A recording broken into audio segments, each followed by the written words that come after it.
All right, guys. Sound? Yes? No? Let me know.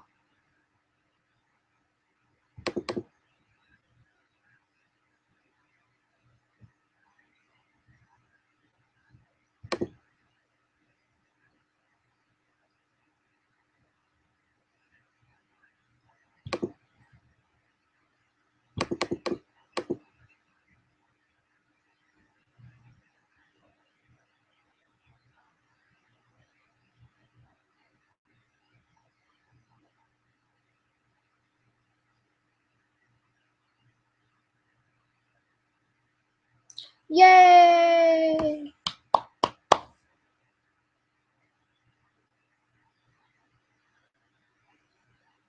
Okay, that means that we will get we'll get started in just a few more minutes. We'll wait till maybe like 3:05 my time, which is Eastern time. See if anybody else is going to come in, and then if not, we'll just go ahead and get started. And this workshop is evergreen, so it means you guys can always log back in and always go back through the lessons or rewatch any of the videos. So if you come in a little bit late, it's okay because you can always just rewatch and replay any parts that you missed.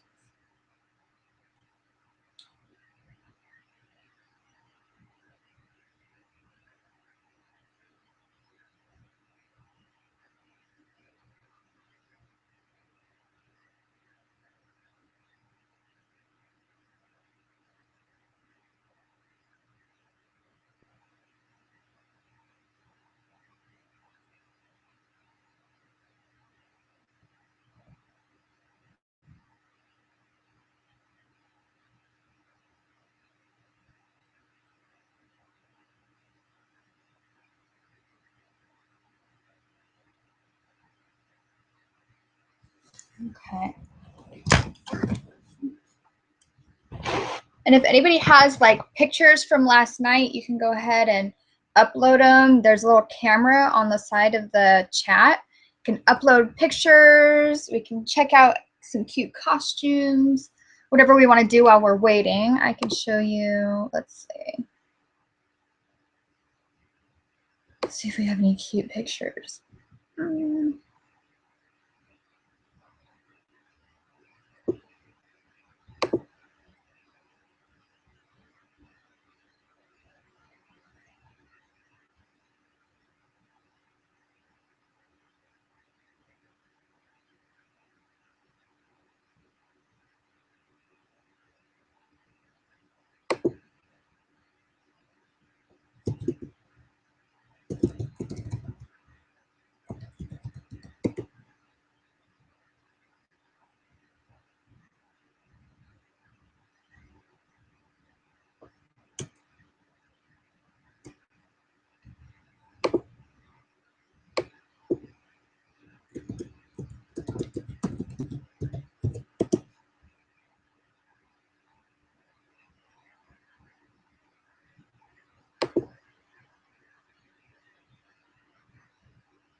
Yours are all on your phone. Yeah. Mine too. I was looking for one on Facebook, but I couldn't find a cute one, so.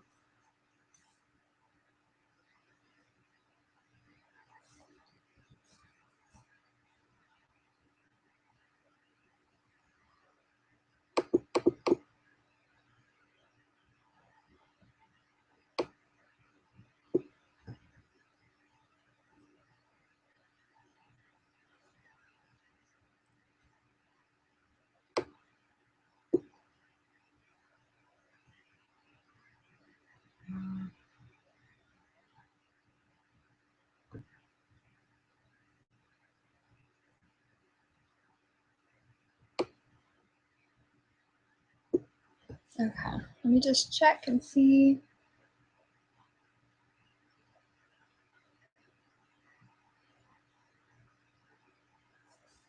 If we're waiting on anybody else.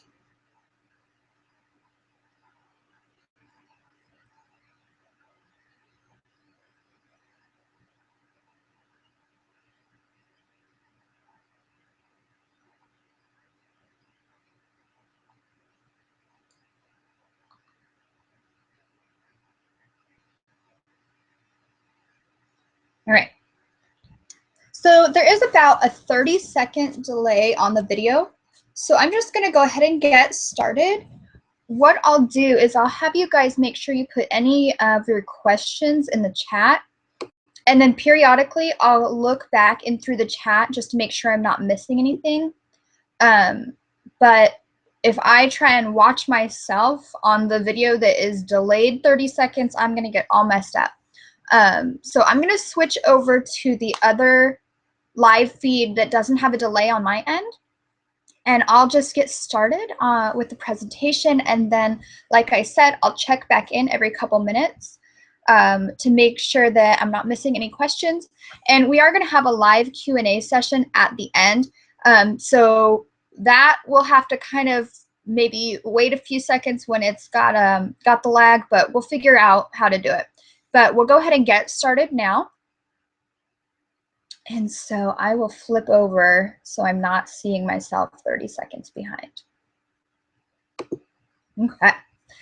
Well, I want to welcome all of you to the workshop.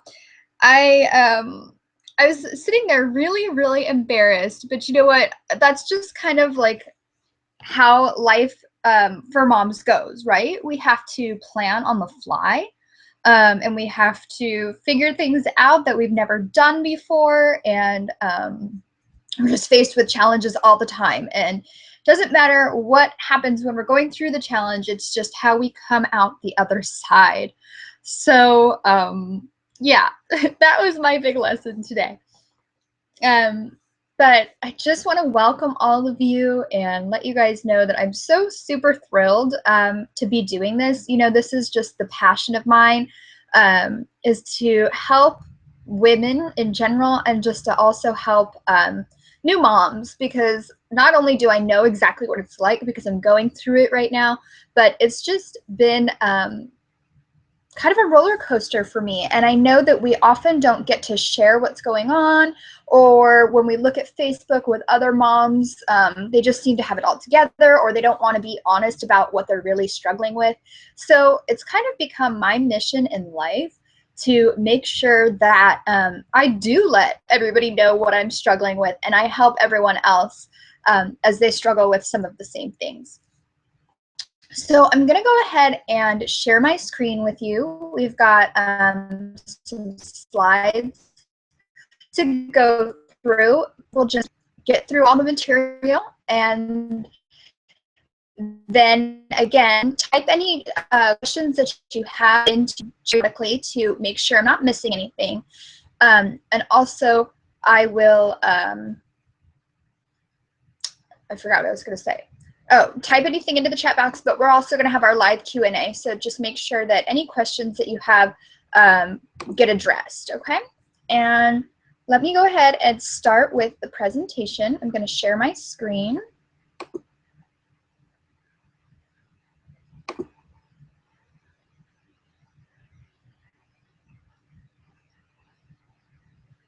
And while we're waiting for this to go,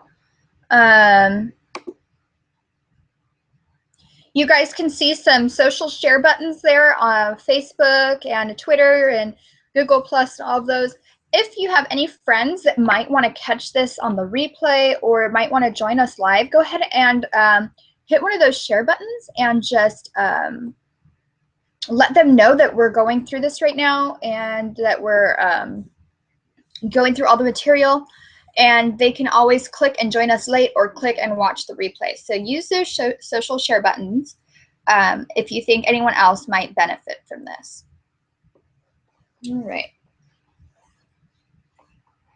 So today we're going to be talking, as if you guys don't already know, but we're going to be talking about couples communication after baby.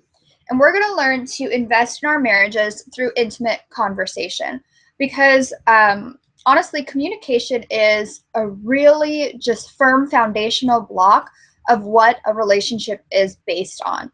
And if this block starts to kind of slip, then the whole structure can start to slip as well.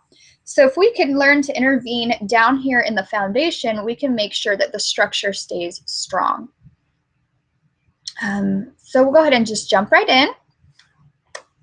All right, when we talk about this workshop, we're going to say that you are in the right place if you have noticed a change in your communication with your spouse since starting a family.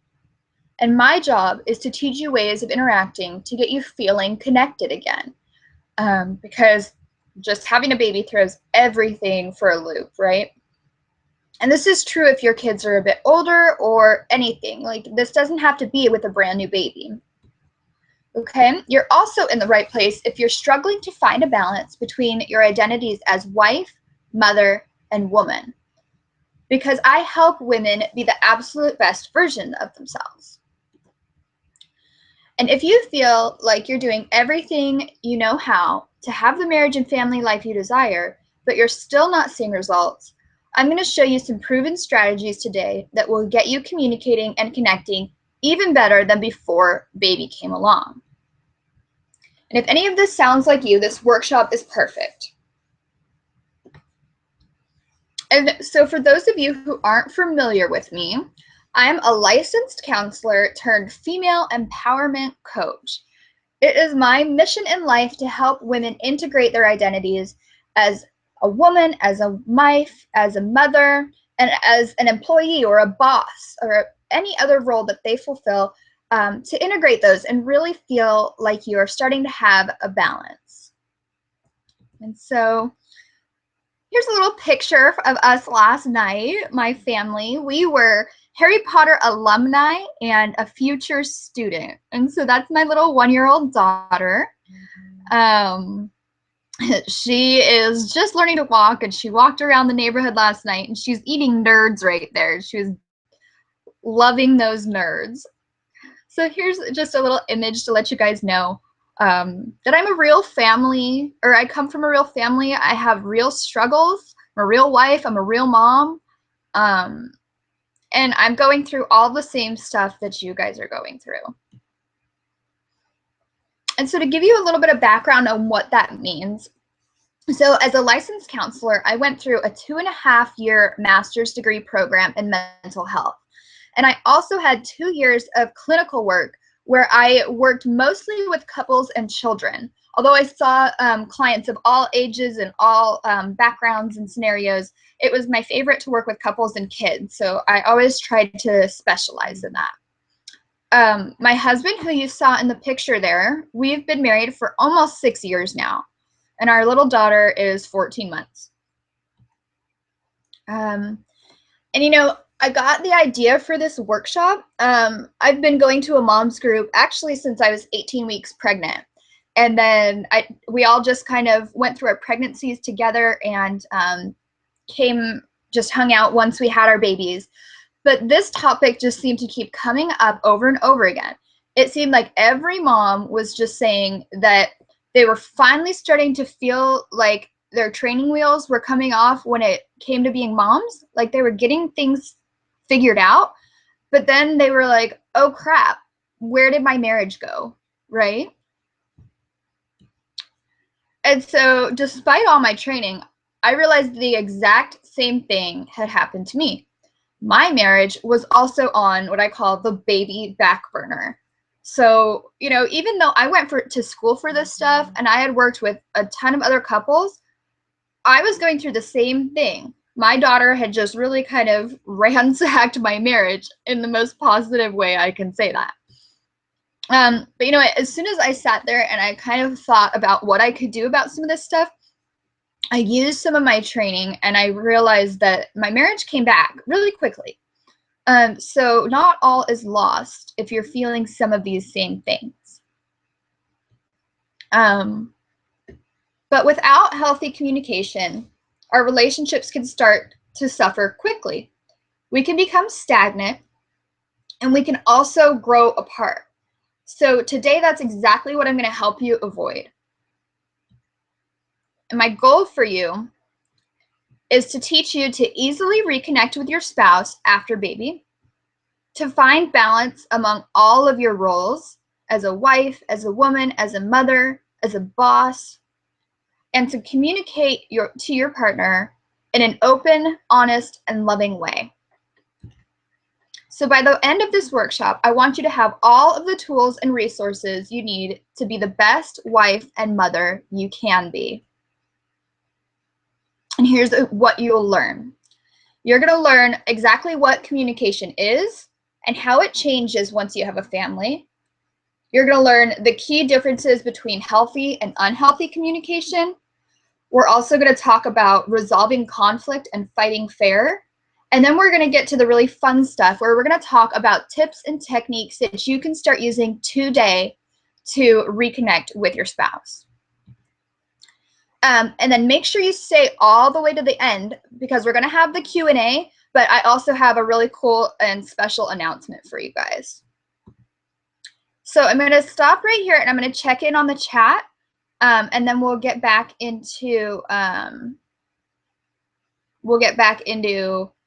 some of the slides. So let me go ahead and check in on the chat.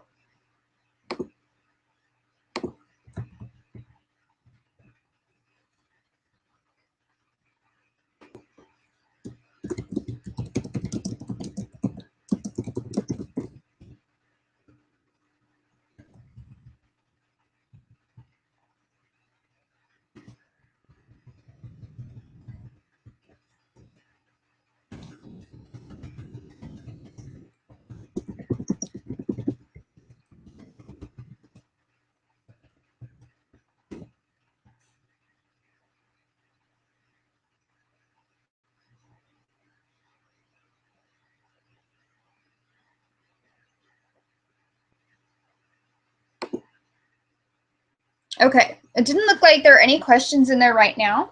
So we'll just jump into some of the material.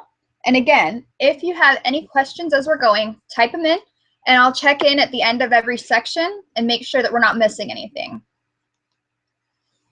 So when we talk about what exactly is communication, there's a lot more to communication than we really kind of think of off the top of the bat. But when we break it down to the very, very basic definition, it's just that communication is simply the passing of messages between two and more sources. So if you look right here, when we talk about non-human communication, like Bluetooth is a form of communication because it's sending a signal from like your phone to your car when your car comes through or when your phone comes through the speakers. So anything that sends a message really is considered communication. So when we apply that to humans, we have verbal communication, which we think of with the language, our words, but even like our grunts, like or uh-huh or uh-uh. That communicates something. And you know what else communicates something is a sigh. So sometimes, you know, when you're like, or you know, each of those communicates something very different. But we also have to be aware of these non-verbals. These are the big ones, right? When we roll our eyes, when we smile, when we shrug, or when we turn our cheek. Any of those communicate something as well to our partners. So communication is simply the method we choose to convey our thoughts, our ideas, and our emotions. So think about all of these things and what do they communicate? If somebody gives you flowers, that could be an apology, or it could be an I'm thinking of you, right? And think about if someone refuses to answer the phone. Are they mad at you? Did you just have a fight and now they won't answer when you call back? Or if you walk into a club and you see, like we're all clubbing, we're all moms, right? But just go with me.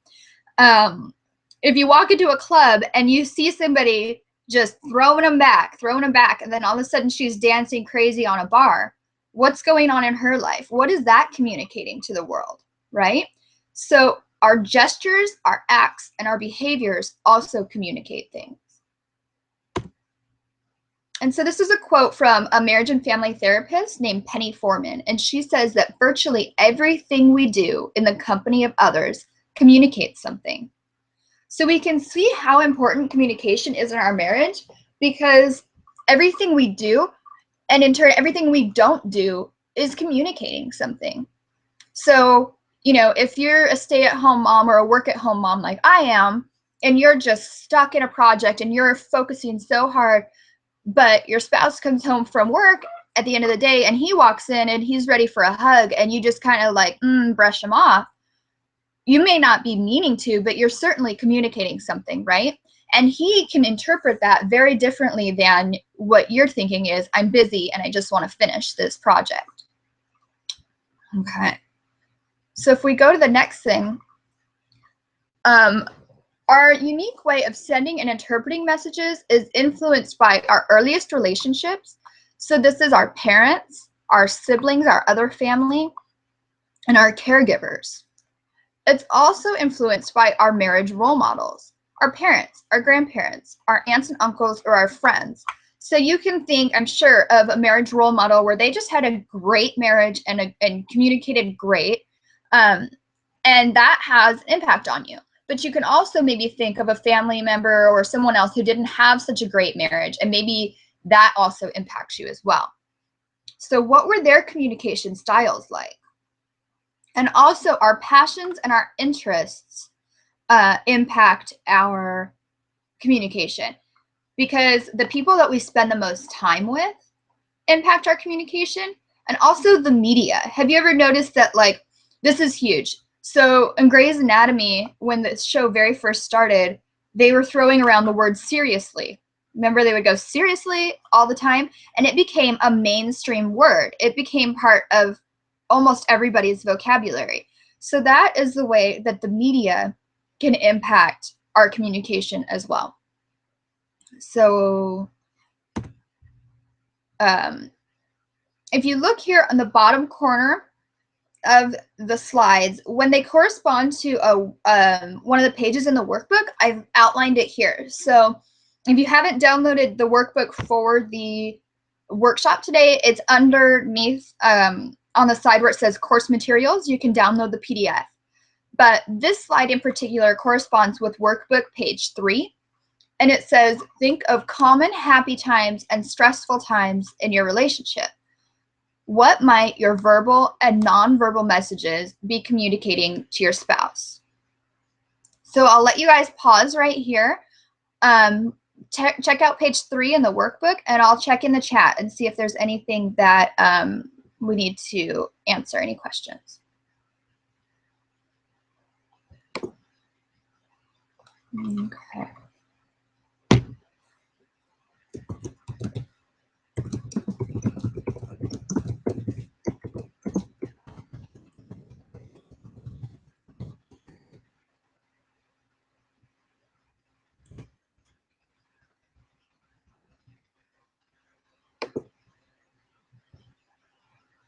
Okay, so we'll move on to the next section. And this is communication styles. So when we get to this point, we can see that every person has a preferred communication style. The style determines the way they send and the way they interpret messages. So this is on both ends. You may hear things certain ways based on your communication style, and you also may say things a certain way based on your communication style. So in an ideal world, our style would be the same as our spouse, right? But what's more likely is a slight to vast difference in the way we send and receive messages. So it'd be nice if we had the exact same communication style as our spouse, right? But what's true and what's more likely is that we probably have anything that ranges from a big difference to maybe just a little difference, but we definitely have a difference in the way that we communicate. But no one style is better than another. But using the wrong style in the wrong situation with your spouse can halt communication instantly. So it's best to have an idea of flexibility when talking with your spouse, and understanding that he may have a different style than you. And especially when we're talking about serious things, it might be wise to be flexible with our communication style and understand that we might have to present the message in a little bit of a different way so that they hear it, right? So here are the 4 main styles. There's aggressive, passive, passive-aggressive, and assertive. And so aggressive communication, here are some main keys to that. But just pointing a couple out is that, you know, people who speak from aggressive communication, they say they have the belief that they're never wrong. You have to prove them wrong, right? They operate from the fact that they're speaking the truth. And sometimes they can have a difficulty seeing other people's point of view. But they tend to be high achievers. And they operate from kind of a win-lose position. So they always want there to be a winner and a loser in a situation. Okay? Passive is pretty much the exact opposite of that. And we know these passive people, and we may even be some of these passive people. And this tends to be women over men, where men tend to be more of the aggressive. Women tend to fall more in the passive. But this is where they don't want to make waves. They may be self-conscious and apologetic, or they may just say, you know, you have more experience in this than I do, so you go ahead and take the reins. Now, passive-aggressive, this is a pretty unhealthy communication style. But this is where people maybe manipulate others with their words. That would be like, I just won't do it anymore because it upsets you so much. It's just a way that people manipulate with their words, right? And now assertive communication is that they believe that the self and others are valuable. They're direct and they're honest and they're confident. So there's a difference between assertive and aggressive. They will take appropriate action when it's necessary, but they don't want to deny the rights of others. So they're not operating from that win-lose perspective. And again, there's in your workbook, you can go to page 4 and page 5, and there's a lot of information about these styles. So if we take this further and apply it to your marriage, let's talk about, why do men and women talk in the first place? So men talk and they have conversations that serve purposes, and they're often to solve problems. So their goal is often just to get to the root of the issue as quickly as possible. But women use communication to hash out a lot of things. They might not know exactly how they're feeling until they start to talk about it. You know, it might be like, I'm feeling kind of bad. And then as we continue to talk, it's really that we're feeling frustrated, right? It takes us a while to hash out exactly what we're saying. And we also see sharing as a way to bond with our partners. And so how much do they say? Typically, men use efficiency and not storytelling. They usually only use the essential details. And if they're in the middle of hearing somebody, you know, middle of a conversation, they'll often interrupt a person when they're talking because they have enough details to offer a solution. But women, on the other hand, they explore through conversation. They find out what is necessary through discussion. And they need people to hear and listen to their emotions. So this is that quintessential fight where people are saying, you know, I don't need you to fix it. I just need you to listen to me, right? I'm sure we've all said that to our spouses a few times. Okay, so speaking of what does it mean to listen? So men are hardwired to listen to find a solution. They listen actively, specifically seeking out details that they can fix. And it's actually difficult for them to listen patiently. Whereas women, on the other hand, their brains are more wired to see the conversation as productive. It's not the act of finding the solution that's productive for women, it's the act of talking about it. And also, sharing gives emotional strength to solve your own problems. So often, women aren't looking for the solution, just talking it through often makes them feel like confident enough to find a solution on their own.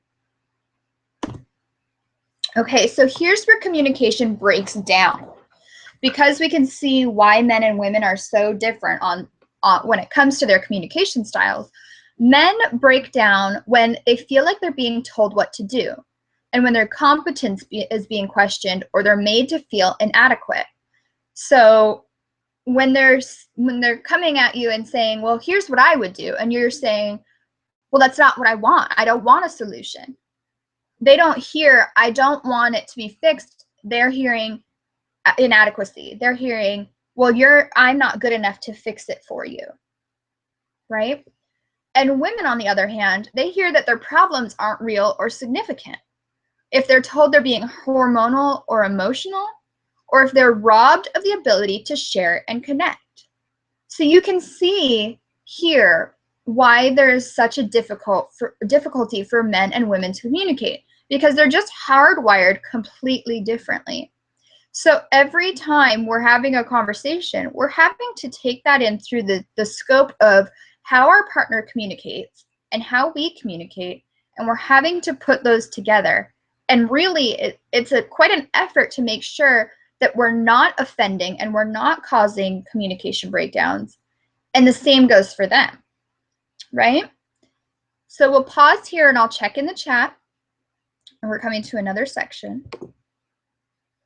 Okay. Not seeing any questions yet. So we'll go back and we'll just keep going through.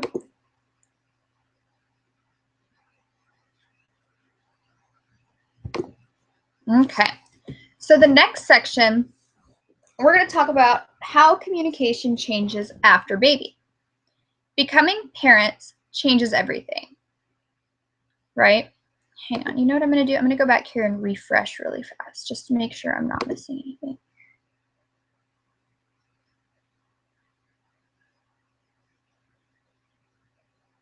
Bear with me for a second. Okay.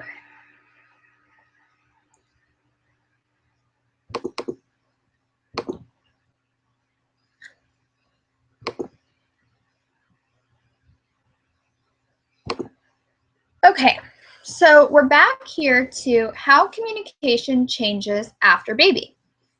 So becoming parents changes everything. And that means that we're having new discussions than we ever thought we would have before a baby was in our life, right? I mean, I'm sure before you had your children, you were not talking about feeding pureed food versus feeding table food. You also probably weren't thinking about or talking about organic diapers, breastfeeding or bottle feeding, and you certainly were not talking about the color of someone else's poop. And you also now have new conflicts to resolve. You never know what your parenting style is going to be until you're actually parenting. And then what happens if you and your spouse parent differently? You also probably might have a conflict over when and how to discipline the baby. What about your in-laws and your extended family? And here's a big one. Whose turn? Whose turn is it for the diaper? Whose turn is it to feed the baby? Whose turn is it to get up with the baby? So all of these are new conflicts that you might not have had before starting your family. Okay. Another thing that happens is that niceties can go out the window. So as parents, the hottest commodity that we have is our time. We've never had as little time as we had when we've become, or since we've become new parents. So we try to maximize that by speaking to our partner in, shorter, more direct sentences. But this can come off as cold sometimes, or it can come off as rude, even if it's not what we're meaning to do. Another thing is that our emotions are much closer to the surface. So I don't know about you, but I've never felt love like I felt since I've had a child. But yet I've also never got the least amount of sleep as I have since I've had a child. So, that means that you have all these new emotions circling around, and you're also not sleeping. So you're also not really being able to process them and integrate them as well as you would if you were getting a full 8 hours of sleep at night. Imagine how that impacts the way you speak to your partner. And also, parents have way more to manage. I never thought about the time of a doctor appointment or coordinating my husband and I going to a pediatrician appointment. I've also never worried about whose car the car seat was in, or what time feeding was, or how long until the next nap, or who will get up at night. And so all of a sudden we have all of these logistical issues. And so when we are talking to our partners, we're talking to them about this. But here's a way that we can fix this. We need to slow down the conversation. We need to ensure that actual listening is taking place. So on workbook, or on page 7 of your workbook, I have a bigger example of this, but here's a really quick way to do this, and it's called reflection. So the first person speaks without any interruption, and then the other person repeats what they heard. And you can see that's in quotation marks because here's where our interpretations start to come out, right? So the speaker might say, it's really important to me that we start seeing a doctor for regular physicals. And when the listener repeats that, they say, our continued health is important, so you'd like to start getting regular exams. Now that's pretty good, but you'll find out when you first start doing this with your partner, you might not be on the same page at all. Like the speaker might say something and then the listener might repeat what they heard and it would be totally off base. So this takes some practice, but this can really work to get you on the same page and make sure that you're slowing down your conversations. Okay, so we'll also go ahead and talk about the emotional implications of communication. So like we talked earlier, there's no such thing as non-communication. Everything you're doing or not doing is communicating something, right? So our emotional state becomes the determining factor in how we send and receive our messages. Think about this. When we're feeling happy or lovey or excited, that shows on the outside, right? But the same is true for anger, irritability, fear, any of those negative emotions. So imagine how that interprets the way we hear and the way we say things. Think about what your emotions are doing for your communication. And so here's a quote that I have, and I say, it really might not be what you say, but how you say it, or even what you don't say that has an emotional implication in your marriage. So ways to figure this out is you can look to your body when you're communicating from an emotional place.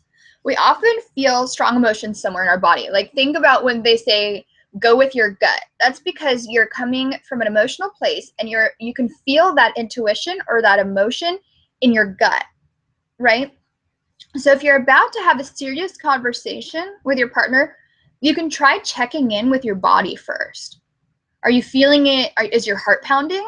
Maybe you're a little nervous about that conversation. You know, is there a feeling in your gut? Do you feel like it might be anxious? So this can indicate if it's even a good time to bring up the conversation, right? And if we go one step further, we can see that emotions are the glue of your relationship. So once you identify with your emotion, you can communicate best with your partner. You can think more clearly, you can handle your stress, and you can be more centered. So if you can recognize, okay, this conversation is making me a little anxious, you can then turn around and say, well, what is causing anxiety about it? Am I worried that he won't agree? Am I worried that I'm going to upset him? And you can spend some time thinking about that before you have the conversation, right? Okay, so if you go on to the page 8 in the workbook, you can see that there's a worksheet on how your emotional state has been affected since you started your family. Okay, let's go ahead and check in the chat. Make sure there's no questions. Okay. Any questions so far?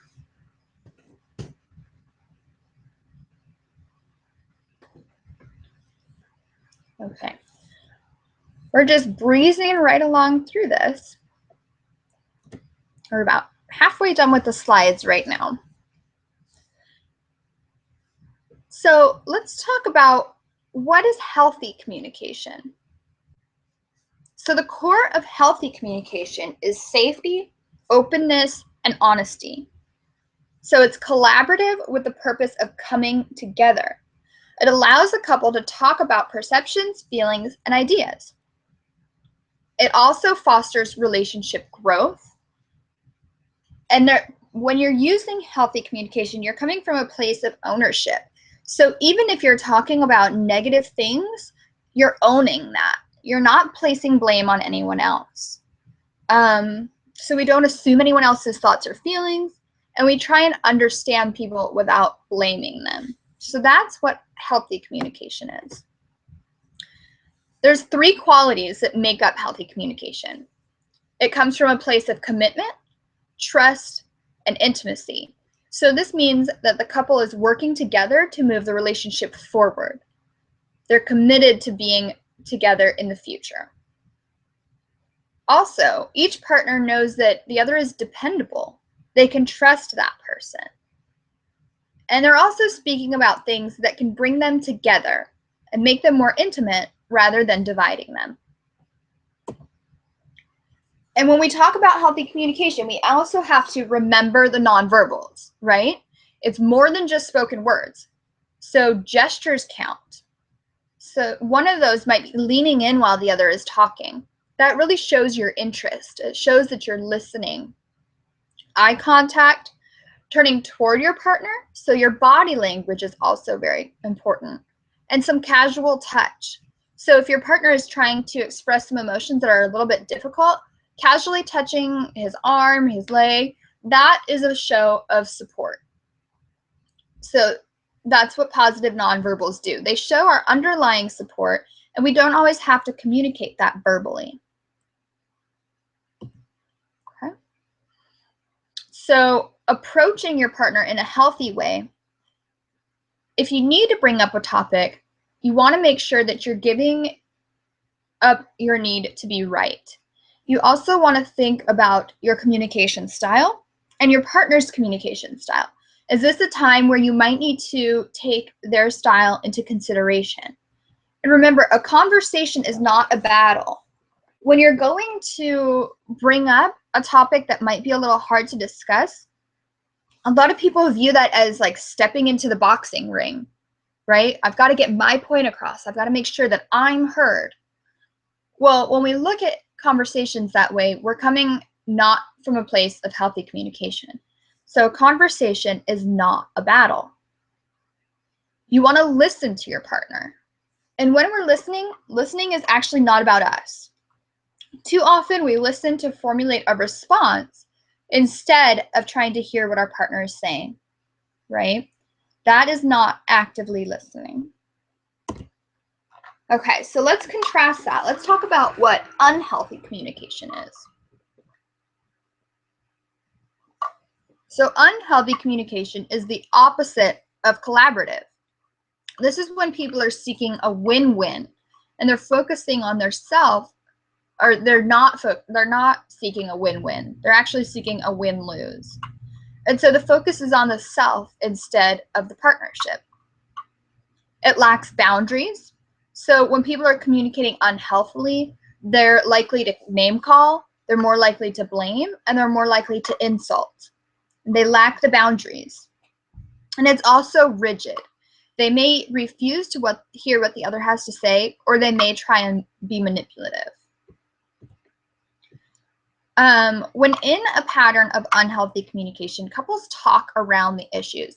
And when I'm talking about unhealthy communication, this does not necessarily mean that you have a bad marriage. This doesn't necessarily mean that you're doomed. It just means that you're in a pattern of unhealthy communication during that conversation.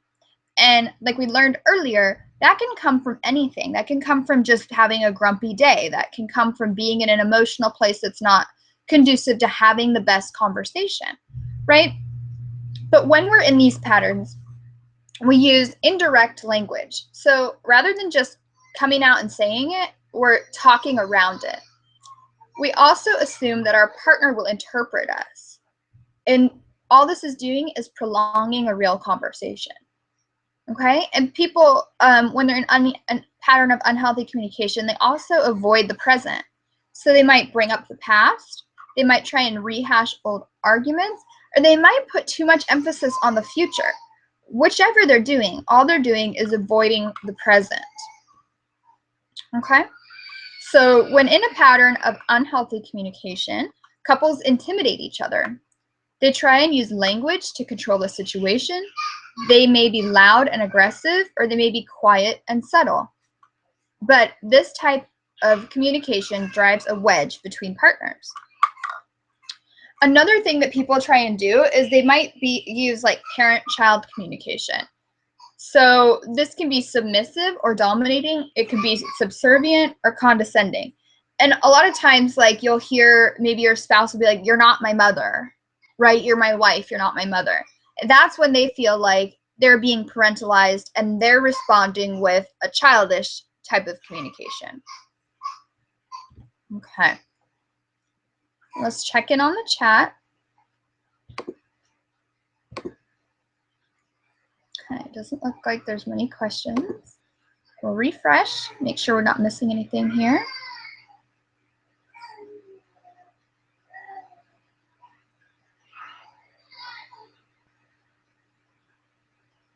Okay, doesn't look like any questions, so we'll go ahead and go back to the notes.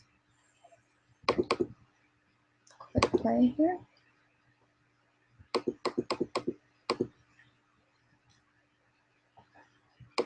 All right. So now we're going to get on to fighting fair. And fighting fair is possibly the key to a long-lasting relationship, because we're all going to fight, right? It's just inevitable. It just happens. But when we're faced with a fight, we have three different choices. We can go to battle, we can avoid the fight altogether, or we can try to resolve the conflict. Avoiding the conflict is counterproductive. All it just does is buries the issue below the surface, and no one's getting their needs met. Really, when you're avoiding, yeah, you might for the very immediate time be stopping a fight or stopping an argument, but really in the long run, neither partner's needs are getting met. But that's not to say that you can't cool off. A lot of times couples do a lot better in their fighting if they can take a half an hour to go and cool off. And then they're more likely to be able to fight fair and not use some of those unhealthy communication patterns. So cooling off is definitely different than avoiding. So here are some rules for fighting fair. You want to remain calm. You definitely want to express things in words and not in actions. You want to be specific. And you don't want to generalize, and you don't want to accuse. No hitting below the belt. That's obviously not a fair fight. Okay? And so here's a little fun fact. And a lot of people don't really get this, but compromising is actually a bad thing.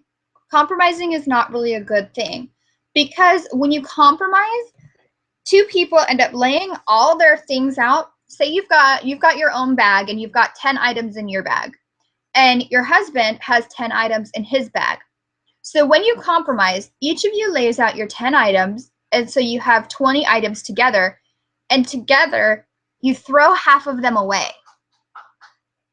And so that actually ends up having both of you be losers. Both of you have lost half your stuff. Okay? So a better solution is to discuss individual needs and wants and to come up with a solution that satisfies both people without sacrificing. Okay? So think about that when you think about compromising. Okay? So in the left-hand column, we have ways of prolonging conflict. A lot of people will prolong a conflict as they try and stay in power, or they try to get even. They might do learned helplessness, which is saying, well, I didn't know any better, when quite frankly, they did know a lot better. There's also passively conforming. Well, whatever you say, whatever you say. Or denying any negotiation or playing the victim. But on the right-hand column, we've got easy ways and steps to resolve the conflict. You can show mutual respect, give your full attention, pinpoint the real issue, seek areas of agreement, and mutually participate in decisions. So those 5 points show how you can resolve conflict. Okay, the next one. So here's a really simple method for fighting fair, and this is called the 3x3 method. All right, so what you guys do is you break out a good old-fashioned coin, and you're going to flip it heads or tails, and you're going to see who goes first. And you also need an egg timer, or nowadays I guess we can all just use our cell phones, and set a timer for 3 minutes. Each partner gets 3 minutes of uninterrupted time to talk. Okay, and then when the timer dings, you can switch. And this can be really hard, especially if you want to come up with your responses right away. You could be like, well, yeah, but this, and yeah, but that, but you're not allowed to say that until the end of the 3 minutes. So what this helps is it helps resolve conflict. It also improves listening, and it increases bonding. Because often by the time those 3 minutes are up, we may even forget what we were going to say, or we realize that it's not as important as it was 3 minutes ago, right? All right. So now we're going to get to the good stuff. This is what everybody has been waiting for in the tips and the techniques. Okay. So when we think about this, we want to start and end the day with conversation that is about you, not the kids. So start and end each day with a conversation about your marriage, about your relationship, about your personal goals, whatever it might be. But make some real effort and some real time to talk about the two of you as a couple and not about the kids.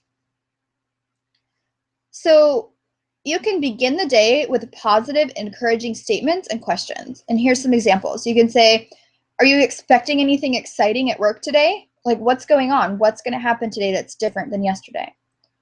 You can also let your partner know that you're thinking about them and you hear them when they speak. And you can say, I hope your project goes as well today as it did yesterday. You can also ask them what they're looking forward to today. And you can end the day with your summary. And this is a fun way to do that. You can say, what was your bud, your rose, and your thorn for today? So the bud is something potential, something that came up and it's, you know, not quite fully developed yet, but it's something that just popped up today that's worth exploring later. Your rose is your proud moment, and your thorn is the tough thing that happened. And so if you go to workbook page 15, you can see that I've got a worksheet specifically for this kind of thing. Okay. Another tip and technique is to play conversation games. Sometimes it can be difficult to get a conversation started, but you can go back to, you know, old school days, and you can say, you can play like 20 questions, or you can even play would you rather. Would you rather suffer from polio or whatever? You know, these are just totally random things.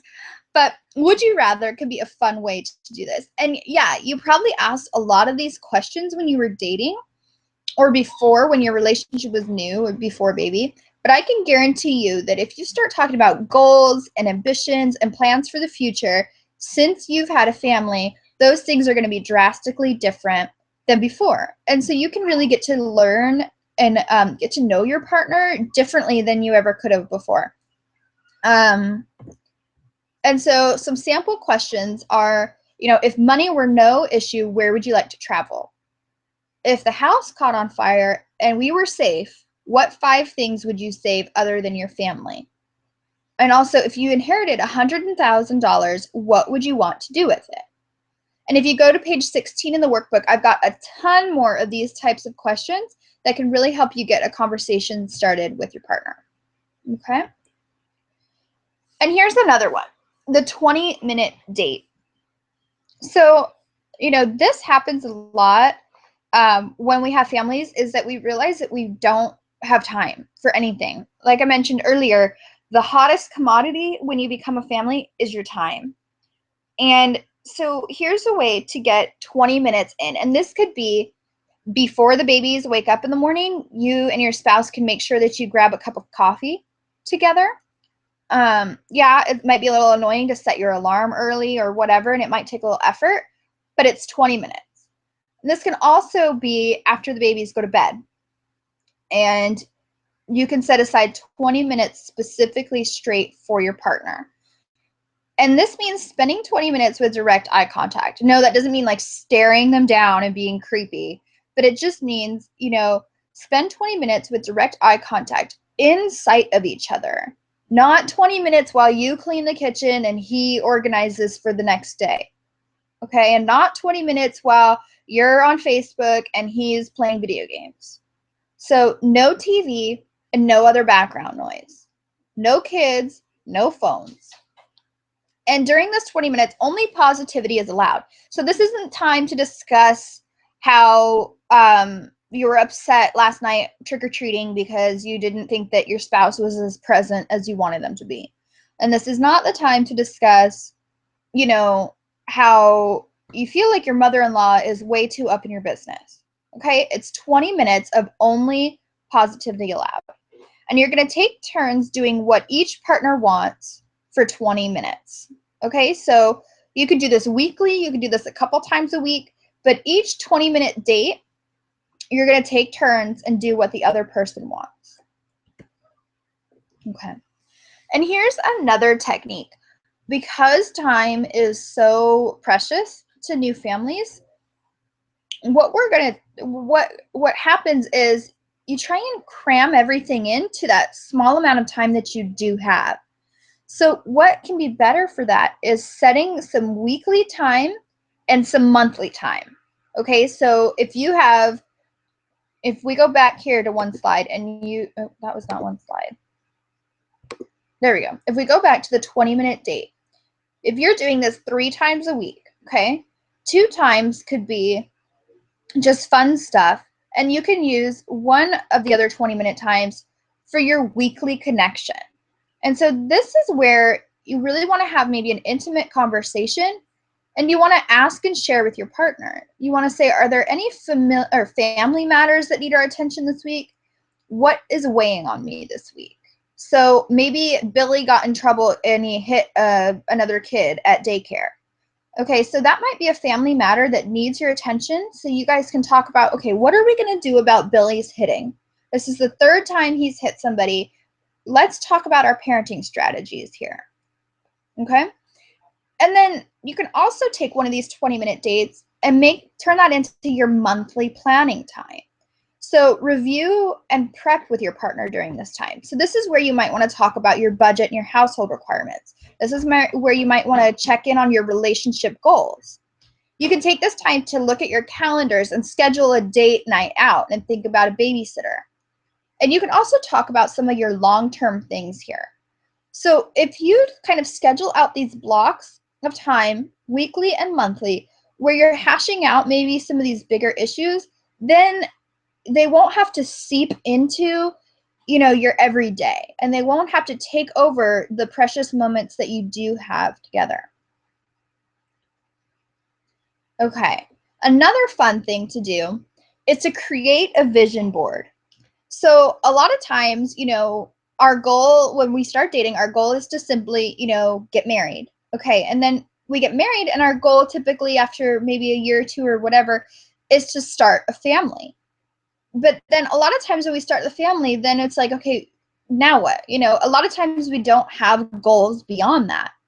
So creating a vision board can be a really fun way for you and your partner to reconnect and to start talking about some of these goals that you have beyond your family. So you can go digital with it, and you can jump on Pinterest and you can create some secret boards. And maybe you guys want to talk about a dream house. Maybe you're thinking about your 2nd, 3rd, or 4th baby. Maybe you want to take a vacation, or you want to buy a rental property. What would that look like for you? Create a vision board and make sure that it actually starts to come true. Even if it's not coming true physically, it can come true mentally for you guys. And it can give you some great things to talk about. Where would your dream vacation be? Where would your spouse's dream vacation be? Okay, and if you don't want to be all hip with the times and go digital with Pinterest, you can go old school with magazines and go and pick up some of your favorite magazines, get out your glue, get out your scissors, cut up some pictures that are going to really remind you of this vision that you guys are creating together. Okay, and here's another big one. Again, because we're so short on time, we want to talk about 4 points of contact where we can really make a big impact with our spouse. Okay, and so the first thing is, before you even get out of bed, what is your point of contact like with your spouse before you even get out of bed? Is there a quick good morning, a quick kiss? What are you guys doing?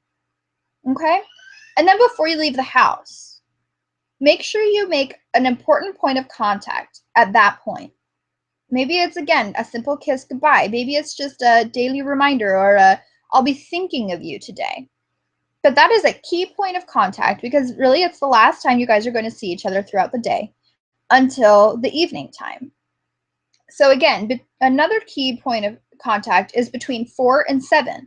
This might be before dinner. This might be before bedtime for the kids. But here is a key point of contact to come back together, reconnect, and catch up on some things. And these points of contact don't have to be long, lengthy discussions. But the point is that these are 4 times throughout the day where you can make a real effort to just have a point of contact with your spouse that's positive and that leaves, a good taste in your mouth. And so the last one is before bed. And before bed, you may have a little bit more time together, so you might try for a deeper conversation then. And make sure you're expressing some affection, and make sure that you're letting your partner know that you appreciated what they did today. And because that's really all you're going to do from then on is go to sleep, and you won't see each other again until your next point of contact, which is here, when you get out of bed. So keep this cycle in mind, these 4 points of contact, and see if you can't make just a little effort at each one of those points and see how that changes things as you go forward. Okay. So we're at the end. I'm going to check in the chat really quick before we move on to the last little bit here. Okay. Doesn't seem like we've got any questions going on. So let's just go ahead and wrap this up. Okay. So we made it through that long presentation, and I hope that you guys got some really great knowledge out of this. But by this point in the workshop, you should be able to realize how easy it can be to reconnect with your spouse. And you can see that finding balance is possible with a little work and a little help. And now you know that communication really is a key element to keeping your marriage happy and healthy. But your communication won't improve by accident. It only happens when you have the right knowledge, motivation, and support from those who care about your marriage. So you're wasting time and energy if you're not putting this knowledge to work with your passionate effort in everything you do in your marriage. And whether or not you work more with me, you can begin applying everything that I taught you today, and you will start seeing results. If you go back through your workbook and you realize, go back through the slides, go back through the workbook and see where they correspond, and really use the worksheets and put together some of these tips and techniques. Maybe you don't do all of them, but maybe you can start with one of them. Start with the 4 points of contact per day, or start with one of them, but you will start seeing results. And I want you to practice. I want you to practice everything that we went through today, and I want you to reach out to me, and I want you to tell me how this workshop helped. So after you try these things for a few days or a few weeks, reply to your newsletters or find me on social media, because I care about your relationship so much. I care about new moms, and I care about the way that women go through life and the way that things just change at each stage and each season of our life. So I want to know how this workshop helped you. Putting these skills to work. So in my own marriage, this has really empowered me to be more of the wife I want to be. And along with that, like more of the woman and more of the wife, or more of the mother, because I really think that, you know, my daughter is going to benefit from me being well-rounded and from a happy environment everywhere, from a happy environment in the home, from a happy environment with me as just her mom, and also for me just being happy and satisfied with myself. And I want to remind you that what I've taught you today isn't just a bunch of theories. So this is actually like based in research. This is what marriage and family therapy therapists use every day. And these are also the skills that I taught multiple couples when I was doing couples counseling. And now I use them every day in my marriage since having my baby.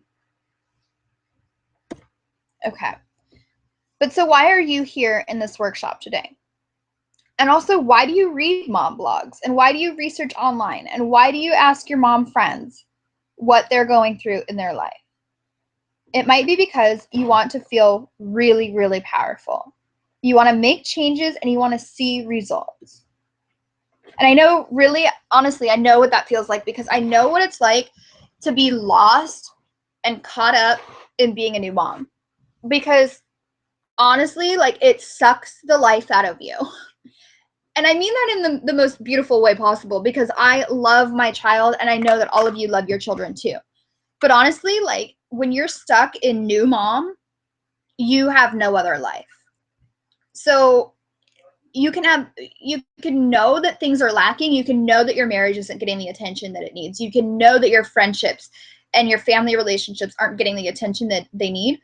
But it doesn't mean that you know how to bring that back, right? And that's exactly how I felt because I was unbalanced and I was uninformed. But the big picture is that, you know, we all want to find ways to feel more than just a great mom. Yes, we want to be great mothers, but we also want to find ways to be more than that. But oh my God, is that overwhelming? It's just enough to feed and clothe ourselves and feed and clothe our children. So how are we going to be more than that?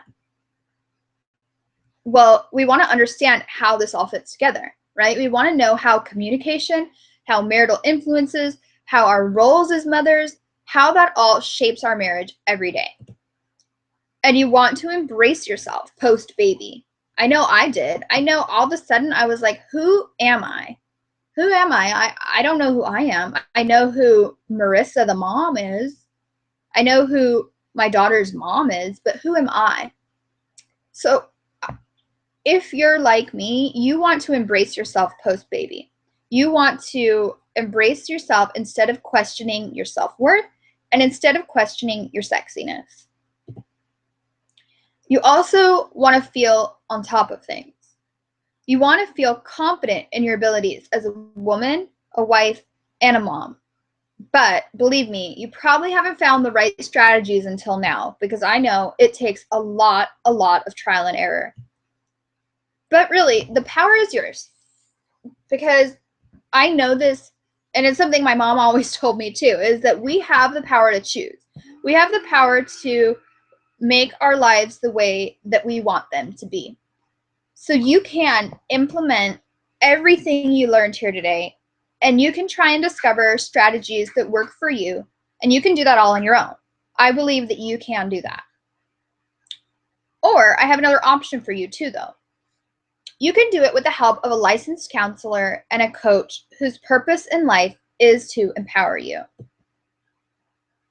Now, I want to talk about my course, Rekindle Your Romance After Baby. So you can go at your own pace in this course, and you can receive valuable insight and continuous aha moments. You can go step by step. And if you thought the workbooks, the pre-workbook and the workbook for this workshop were intense, I've got a doozy for you in Rekindle Your Romance. And it is full of step-by-steps and full of resources. And you can do all of this with my support, because I want to help you get the results that your marriage deserves. And this is why I recreated Rekindle Your Romance After Baby. It is the Empowered Wife's Guide to Reigniting Her Marriage in 5 Fiery Steps. It is an online course that teaches empowerment skills to wives and to moms. Now, in this course, you've got 20 lessons, and they've been prepared by me, and they're gonna take you from unbalanced and frazzled to put together and knowledgeable. And this is all the stuff that I have done, and this is all the stuff that I have taught a ton of couples in couples counseling, and I've taught a ton of parents. So in this course, you're going to get 5 core modules, and in each module, there are multiple lessons. So we're going to talk about the psychology behind marriage. That's where we're going to talk about your marital influencers. What was the marriage like that you grew up in, meaning your parents or your caregivers? And what about your family? We're also going to talk about what it means to be an empowered wife. What are the pain points that are sticking out in your marriage? What is hard for you to deal with or hard for your spouse to deal with? We're going to talk about how to fix that. We're also going to go even further into the subject we talked about today, and we're going to talk about how to communicate like lovers, not as fighters. And we're going to talk about what is love anyway. What is love to you? What is love to your spouse? How can you make sure that each of you is feeling love in the way that you need to? And then the 5th module is putting it all together. This is where we are going to literally take out a planner or an Excel spreadsheet or whatever way that you want to do it, and we're going to write down everything that we learned in the course, and we're going to put together a custom action plan for you. Okay. And there's more. If you purchase this today, you're also going to get the complete course workbook, which I already mentioned is going to be epic because it's going to be like the workbook you had for here on steroids. You're also going to get a personalized intake interview with me. You're going to get a 1-hour private relationship coaching call with me. And you're also going to get a 1.5-hour group call with other moms. Because honestly, we all know how hard it is to make mom friends. Making friends as moms is worse than dating. So we're going to have a 1.5-hour group call with all the moms in here, and we're just going to sit there and find support with all of us. But I bet you're wondering, like, okay, how much does this cost? But the bonuses that I just told you alone are worth over $250, right? You're going to get the complete workbook, which is a $35 value. You're going to get the intake interview, which is a $47 value. You're going to get the private coaching call, which is a $97 value. And you're also going to get the 1.5-hour group call, which is $75. And normally, Rekindle Your Romance without any of that stuff is $147. So if you go to the website right now and you try and buy it, it's going to cost you more than that at this workshop. But you also want to make sure that you get the bonuses, right? So if you enroll today, you're going to get all of this. You're going to get the Rekindle Your Romance for $147, the course workbook, which is $35, the intake interview, the coaching call that's private, 1 hour with me, and you're also going to get the 1.5 group call with other moms and me, and you're going to get all of this for $97. Okay, and that deal is only good for 48 hours. So we definitely want to jump on and make sure that you're getting this $97 bundle. But I want to get real for a minute. You know, we're all sitting here and we're all taking a Sunday afternoon and we're getting cozy and we're probably sipping, you know, our pumpkin spice lattes or our whatever Starbucks drink that cost us $5. But honestly, like, there's women out there who don't have this luxury. They're fearing for their lives every day, and they don't care about making their marriage better. They care about surviving, right? So 10% of all purchases of this bundle are going to go to domestic violence. We're going to send out a newsletter with a few different domestic violence charities, and you guys can help me pick out which one you like the best. And we're going to give back. Because while we have the luxury to invest in ourselves and become empowered wives, and we have the luxury to invest in our marriage, there are women out there that don't. And so when we purchase today, we're going to support those women. Okay? And so now it's time for the live Q&A. So I'm going to exit out of this, and I'm going to meet you guys back in the course room, and we'll see if there's any live Q&A. Okay?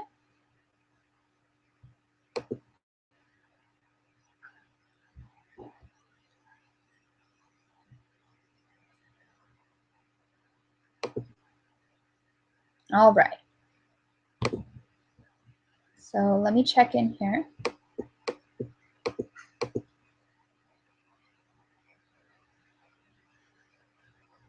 Oh, you know what I got to do is I got to stop sharing my screen. Hang on.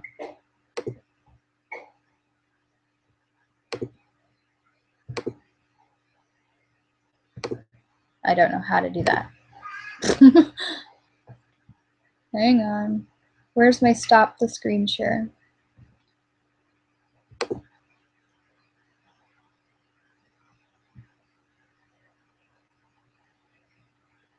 All right.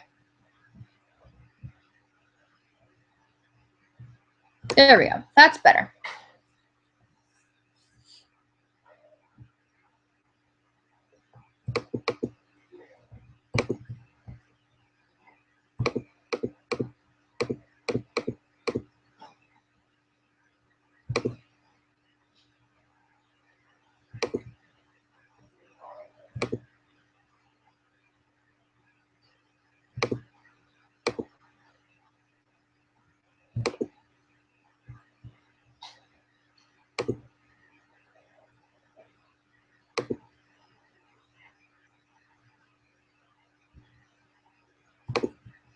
Okay, so if anybody had any questions, awesome. Well, I'm glad that you're listening. Do you have any questions? Did anything stand out to you? Any of the communication skills? Would you like any further explanation of the tips and techniques?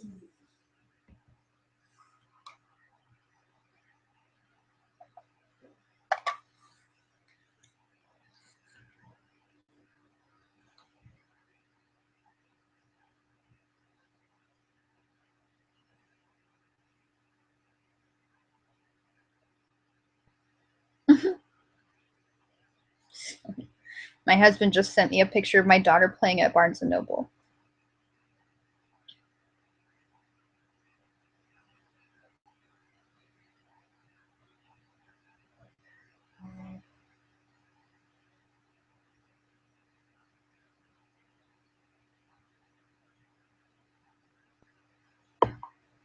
Okay. Well, we'll wait around and see if anybody has any questions. If not, we'll go ahead and jump off. And if you guys look to the side here, you'll see that here's all the lessons. I'm going to split up. Okay, you need to understand the compromise section. So like where I was talking about how compromise is actually a bad thing.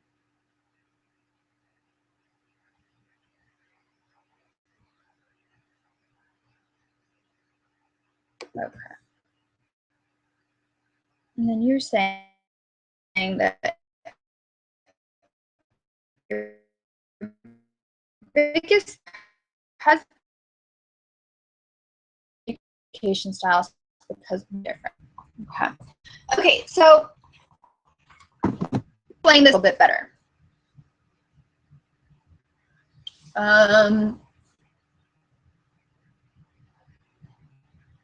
All right, so let's say that your favorite food in the whole wide world, like your absolute favorite food in the whole world is oranges.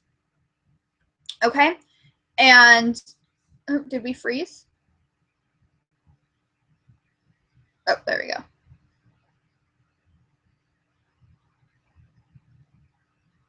Okay.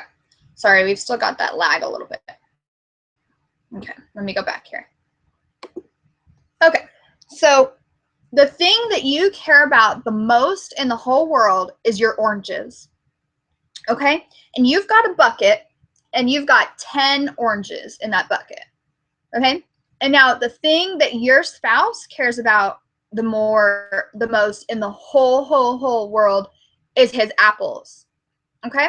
And he's got a bucket of 10 apples. Now, you don't like apples. He does not like oranges. Okay? When we're asking a couple to compromise, what we're asking a couple to do is to put out and basically toss half of them away. And so now you've got your 5 oranges and your spouse has got his 5 apples. Okay? And so the two of you have a little bit of what you like and what you care about, but you've also tossed out half of what you like and what you care about for the other person, right? So can you see maybe now how that might do cause a couple to have a little bit of resentment? They're like, yeah, okay, you're satisfied because you got to put 5 of your apples in my bucket, but I had to toss out 5 of my oranges. So the better way to do that is, rather than compromise, which is actually a lose-lose situation for a couple, is to come up with a way to create a bigger bucket, right? So you're coming up with a new solution that's allow you the oranges and your spouse have his 10 apples.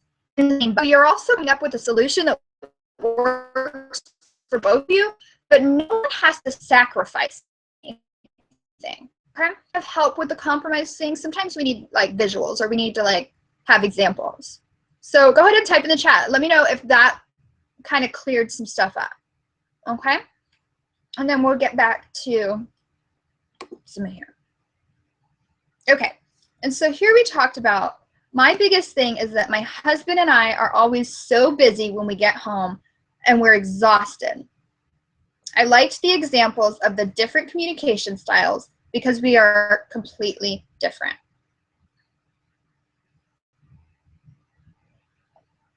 Okay. So let's talk about that a little bit.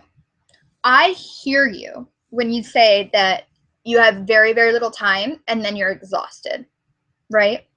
So that's why a lot of these tips and techniques, like the 20-minute date, could you guys carve out 20 minutes? Maybe it's on your lunch breaks. So if both of you have a lunch break from work or whatever, I don't know your situation, but if both of you have, 20 minutes on your lunch break, that's when you carve it out. Or maybe you get up a little bit earlier, which I know sounds absolutely terrible. But if you get up a little bit earlier, you can have a 20-minute cup of coffee. Or I get that you're exhausted at the end of the night, but can you set aside 20 minutes? And so that's the 20-minute date idea. Another one that I think is great when couples don't have a lot of time is the 4 points of contact. So remember, those were before bed, before getting out of bed, before leaving the house, before in the evening. So with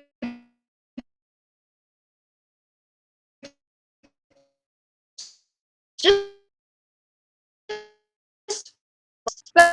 separate. So before bed, or before getting out of bed, that's the first time we've seen that person since going to sleep the night before, right? So some of us were super lucky. That's like 5 hours or 8 hours. For me, it's like 2, but I hear the exhausted part. But that's the first time that we see that person since waking up, right? So how can we make that meaningful? It could be a 10-second kiss, because a lot of times we just peck. We're like, good morning, right? But how can we make that more meaningful?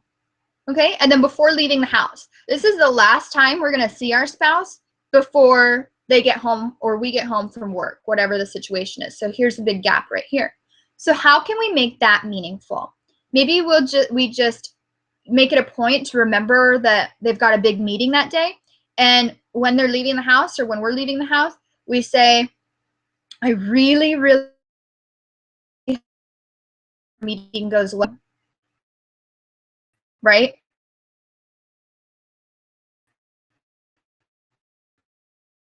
That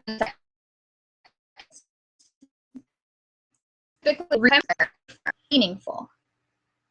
And here, before bed, this is the last time we're going to see each other or interact with each other for several hours. How can we make that meaningful? So I think that the 4 points of contact is really good for busy couples because it will really help, it doesn't take a ton of time, and it can really start to change things quickly because we're just becoming a little more present and just making a slightly more effort 4 times a day. And it's really easy to just remember those 4 key points. Okay? So let's go back and see if there's anything else in the chat. We were starting to do the lunch date thing again, and it's been really good. I'm going to try and get better about the 4 points for sure. Right. I mean, before we have families, let me go back here real quick. Before we have families, I don't know if this was you, but this was surely me, where I thought it was going to look a certain way, right? I thought, like, here's my life as it goes along, and then, oh, here comes baby, and then my life continues to go along. And when in reality, it was like this. Like, no linear, no smooth, no anything like that. So I think that figuring out ways to make it happen, regardless of how, is just what's key, right? So if you always thought you were going to have dinner dates because your baby would sleep through the night so easily and you'd be able to get a babysitter, well, okay, maybe now you've got to have a bowl of cereal together in the morning, and that's your date.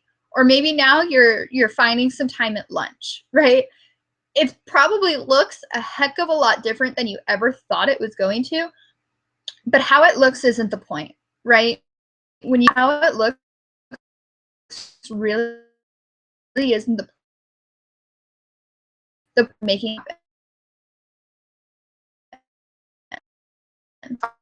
10 minutes at lunch and 10 minutes at night, and that's your half an hour date. Maybe split up with us because they're going to be or whatever.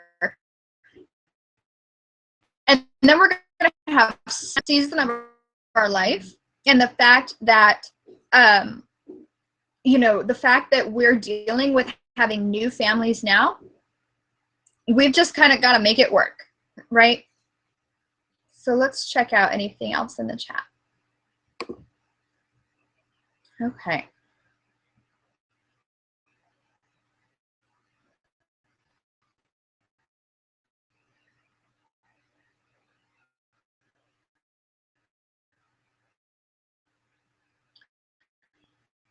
Any other questions? Anything else that goes along with that?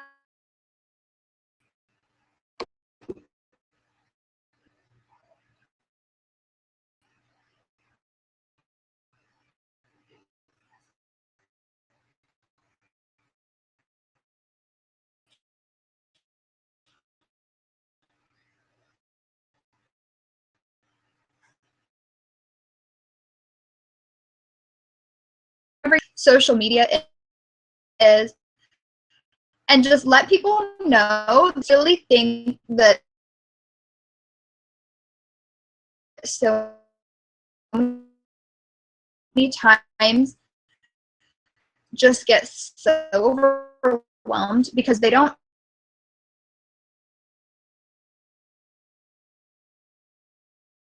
there's people out there supporting them, and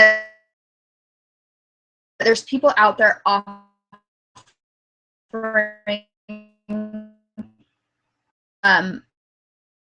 their advice and their words of wisdom. Get out there and get it out there on social media, support their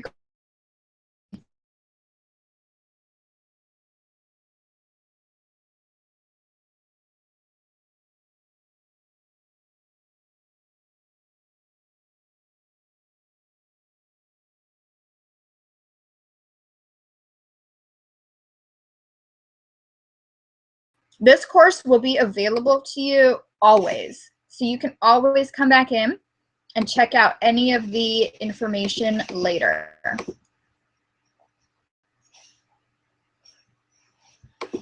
Okay.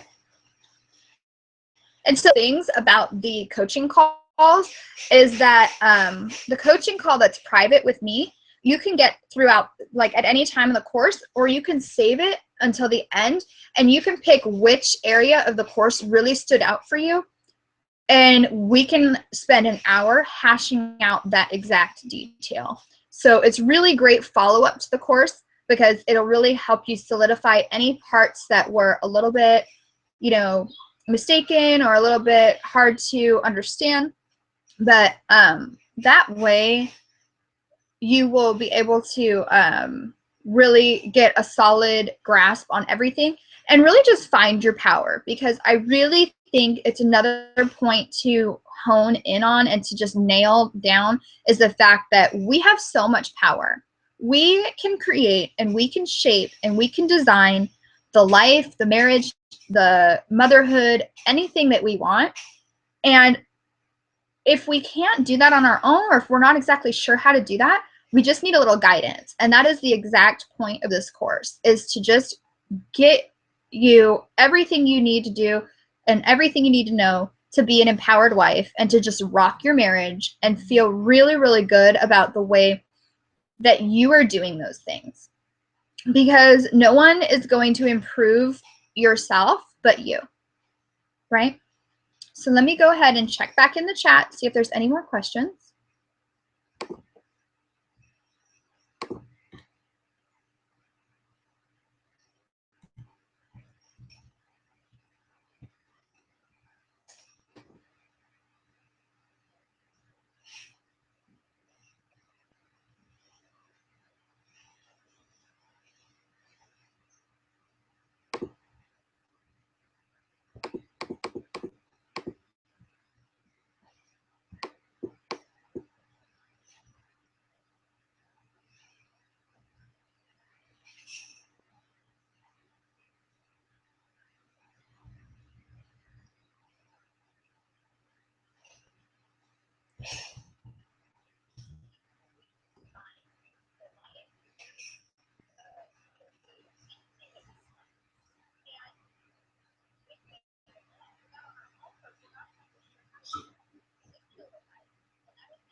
Okay, so it looks like that's probably all of the questions.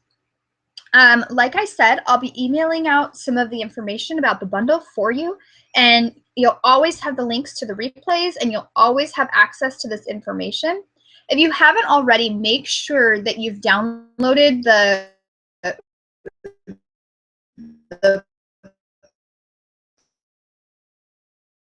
pre-work book, because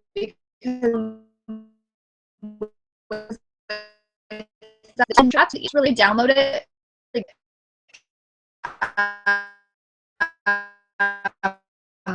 site later, because it will also be emailing you later about the bonuses and access to purchase at the discounted rate for the next 48 hours. So I really enjoyed spending time with you. I thank you so much for sticking with me after the technical difficulties, but I think I figured it out, and it was like my first pancake, right? The first one always sucks, and then you know from then on how to make them. So I won't ever make this mistake again, and I will make sure that my next pancake is awesome. So again, thank you so much for attending. I really hope you got a lot out of this, and know that you can come back to this course room at any time if you need any of this information again. Thank you.